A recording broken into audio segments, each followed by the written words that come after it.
Brendon McCullum is the coach of the men's English Test team. Let me say that one more time. Brendon flippin' McCullum is the coach of the England Test team. It's a masterstroke by England cricket, and I'm gutted. To find out why, watch to the end of the video. I'm Tony O'Sullivan, this is Distracted Sports. Please smash that like button for 6 and let's get into it.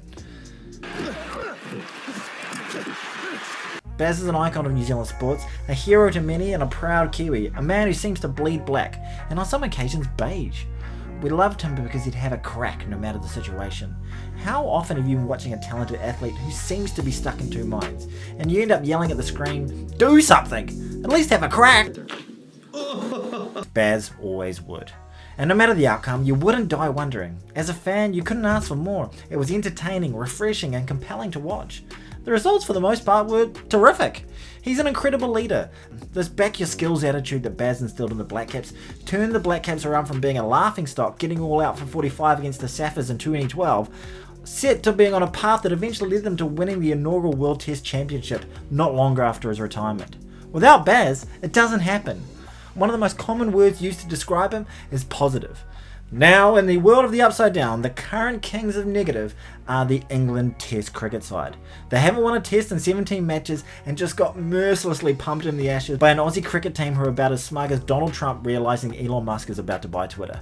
The English, on the other hand, were playing with about as much confidence as a pimply pubescent 15-year-old dungeon master trying to talk to a Victoria's Secret model whilst holding in an explosive diarrhea in his pants! I'm saying that for all intents and purposes, and I mean this with all due respect, they're a shit team. But it's not for a lack of talent. England, the home of the great game, is a nation of cricket lovers and cricketers. And they have some genuinely world-class talent. With Joe Root, Johnny Bairstow, Zach Crawley, Ben Stokes, and James Henderson. He's a bit old, but he's pretty bloody good. But with a recent run of awful form, the ECB made a brilliant decision to fight the all-encompassing...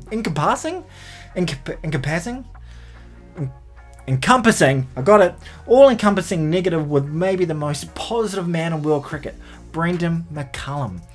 It's a bloody masterstroke.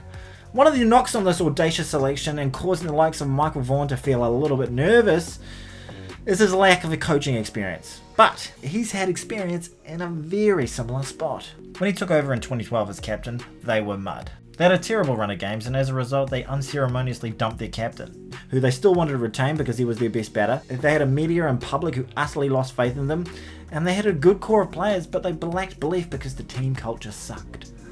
Sound familiar? Baz took ownership and commanded from the front. His messages were simple. He spoke to them about playing cricket for the love of the game, having a goal to outwork every other team in every moment they were on the field, and to always back their skills to do the job and win. These are simple messages, but they're just what a team like England need right now, with real meaning behind them because they're coming from a man who's been there and done that. He's walked the talk and led people to the promised land. But he won't be alone, and I think he could have the perfect companion, another great New Zealander, a naturally attacking cricketer with all the talent in the world who's been stifled by a negative team culture, Mr. Ben Stokes. If Ben and Baz can play to their strengths and inspire the other members of the English team, this could be the start of a beautiful friendship and a new era for the England cricket side. Now, many think of Baz as a white ball specialist, but he had an incredible test record. He played 101 tests in a row, he was the first Kiwi to reach 300 against a quality Indian team, and scored the fastest 100 in history on his very last innings.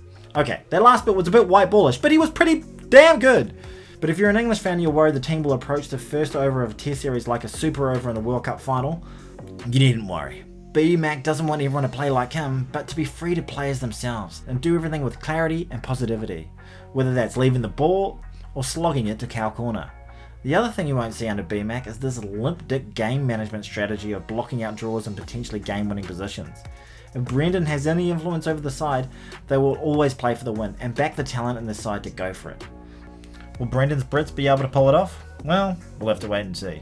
Now, why am I gutted about it? Well, if you must know, as a Kiwi I'm gutted he's not going to be part of our coaching setup anytime soon. It's a significant loss of proven talent.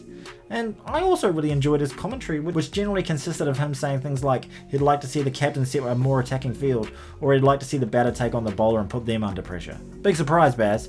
But the number one reason I'm gutted that he's going to the English side, because in my mind it makes them a real threat again. It appears fate is not without a sense of irony, because the first team Baz and Ben are up against is the land of their birth, and the team Brendon spent his career trying to help turn around.